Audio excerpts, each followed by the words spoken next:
నమస్తే. సోషల్ పోస్ట్‌కి స్వాగతం. నేను మీ సంధ్య. ఎలక్షన్స్ ముగిసిన తర్వాత ఒక వీడియో బాగా ట్రోల్ అయిన విషయం తెలిసిందే. అది ఏ వీడియో అనేది మీ అందరికీ తెలుసు. కాకపోతే మరొకసారి గుర్తు చేస్తున్నా.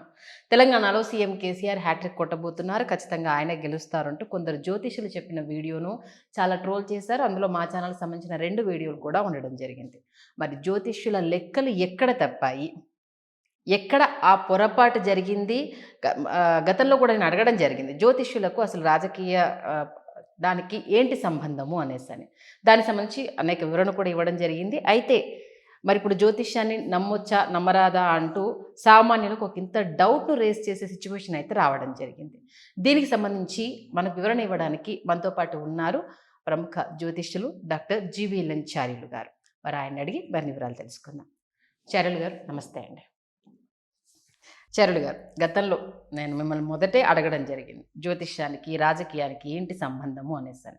అంటే మీరు లెక్కలు చెప్పారు. మరి ఇప్పుడు ఆ లెక్కలు తప్పయ్యాయి. ఏంటి మరి ఆ లెక్కలు తప్పవడానికి మీ అంచనా అంటే ఎలాంటి వివరణ ఇద్దామనుకుంటున్నారు? మరి ప్రేక్షకులైతే చాలా ఈగర్‌గా వెయిట్ చేస్తున్నారు మీ ఆన్సర్ కోసం. ఏం చెప్తారు? శ్రీ గురుభ్యో నమః. ఓం నమో నారాయణి. వివరణ ఇచ్చే ముందు అంటే ట్రోల్ చేసుకునే వాళ్ళకి మనం మంచి ఆహారం ఇచ్చామనుకుందాం. ఆ ఆనందం కొంతకాలం మిగల్చాలి కాబట్టి కొంత సమయంలో పాటించాం. ఒక రెస్పాన్సిబిలిటీ పర్సన్గా సమాజ హితం కోరేవాళ్ళం. పబ్లిక్ డొమైన్లో ఉన్నదాన్ని లేదు అని మనం చెప్పలేము. చెప్పిన విషయాన్ని మనం చెప్పలేదు అని తీసివేయలేం. ఈ ట్రోల్ చేసేటువంటి సమ్ పర్సన్స్కి వాళ్ళు మనం పూర్తి స్థాయిలో ధన్యవాదాలు తెలియజేస్తున్నాం.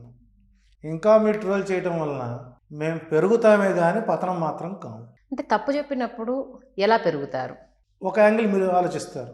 సో నేనెవరో తెలిసిందిగా ముందు మనం ఒక వీడియో చేసినప్పుడు ఒక 50,000 మంది చూశారు అని మనం వ్యూస్ చూస్తాం. మనం అందరూ మనల్ని మెచ్చుకుని చూసుంటారా? కాదుగా. అసలు ఏముందో అని చూసేవాడు ఒకడు, అందులో ఉండే లోపాలను ఎతికేవాడు ఒకడు, ఆ లోపాలు ఎతికిన దాన్ని బయటకు పెట్టేవాడు. 3 రకాలు ఉంటారు. మన ఈ సోషల్ పోస్ట్ ఛానల్లో చేసినటువంటి ప్రోగ్రామ్ కొంత వీడియో వైరల్ అయింది. ఇక్కడ స్టూడియో తప్పు కాదు, ప్రోగ్రామ్ చేసిన హోస్ట్ తప్పు లేదు, జ్యోతిష్య శాస్త్రంది తప్పు లేదు. తప్పు ఎవరిది? I am full of responsibility. ఇక్కడ నా అంచనాలు తప్పాయి.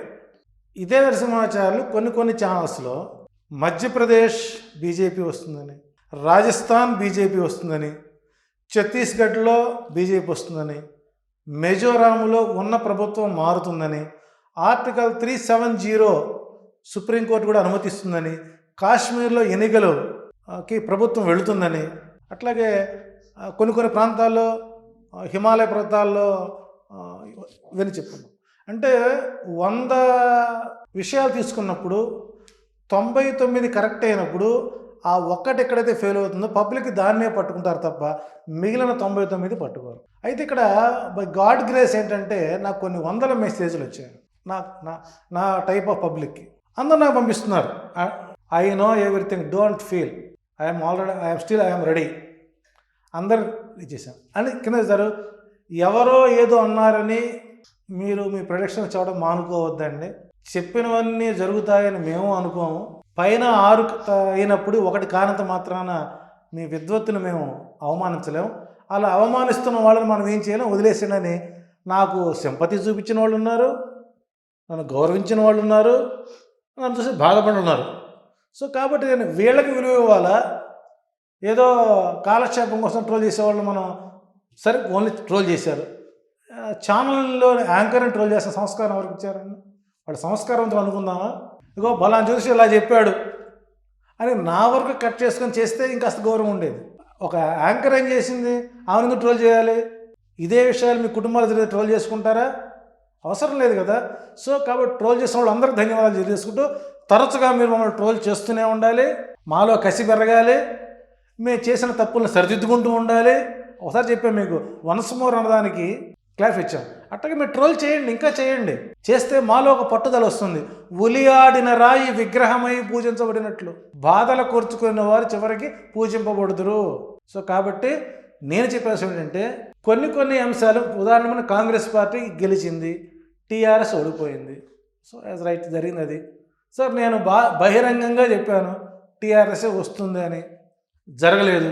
సో కాబట్టి నా అంచనాలు తప్పయ్యాయి కాబట్టి నా మీద విశ్వాసంతో ఉన్నటువంటి టీఆర్ఎస్ సభ్యులకి క్షమాపణ చెప్పుకుంటూ, కాంగ్రెస్ వారి మనోభావాలు దెబ్బతిని ఉంటాయి కాబట్టి వారికి కూడా నేను సభాముఖంగా క్షమాపణ చెబుతూ ఇక క్లారిఫికేషన్ ఇచ్చుకునే ప్రతి ఏంటంటే, కాంగ్రెస్ పార్టీని పలానా వ్యక్తి సీఎం అభ్యర్థి అని మనం ముందుగా కనుక మనం ప్రకటించి ఉంటే అప్పుడు మనం వ్యక్తిగతానికి వెళ్ళేవాళ్ళం.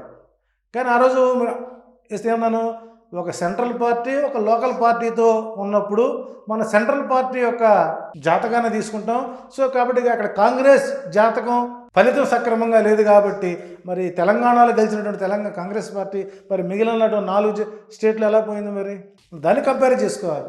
సో భవిష్యత్తులో మనం ఈ రాజకీయ విశ్లేషణలు నేను చేయను అని చెప్పి అన్నాను కాబట్టి భవిష్యత్తులో ఎవరన్నా జ్యోతిష్యులు కనుక ఈ ప్రొడిక్షన్ చేయాల్సి కనుక వస్తే కంపల్సరీ ఆ పార్టీలో ఉండేటువంటి సీఎం రేసు ఉండే వ్యక్తుల యొక్క జాతకాలు కూడా చూడటం సమంజసమేమో అని నాకు ఇది ఒక గుణపాఠం నాకు నేర్పింది. ఎనివే, మీ మనోభావాలు దెబ్బతిన్నందుకు నేను బహిరంగ క్షమాపణ చెబుతున్నాను, కానీ శాస్త్ర దోషం కాదు. థ్యాంక్ యూ జీవెల్లని చల్లు గారు. వచ్చి అంటే గతంలో చెప్పాల్సిన అవసరం లేకపోయినా ఒక బాధ్యతగా మీరు మీ శాస్త్రాన్ని గౌరవించారు అనేది చాలా క్లియర్ కట్గా తెలియజేశారు. ఒప్పైనప్పుడు ఎలా మనం భుజాలు తడుపుకున్నామో తప్పైనప్పుడు కూడా అది ఒప్పుకోవాలని ఒక విజ్ఞతను ఇక్కడ ప్రదర్శించారు. మా సోషల్ పోస్ట్ ప్రేక్షకులందరి తరపున మా తరపున మీకు ధన్యవాదాలు.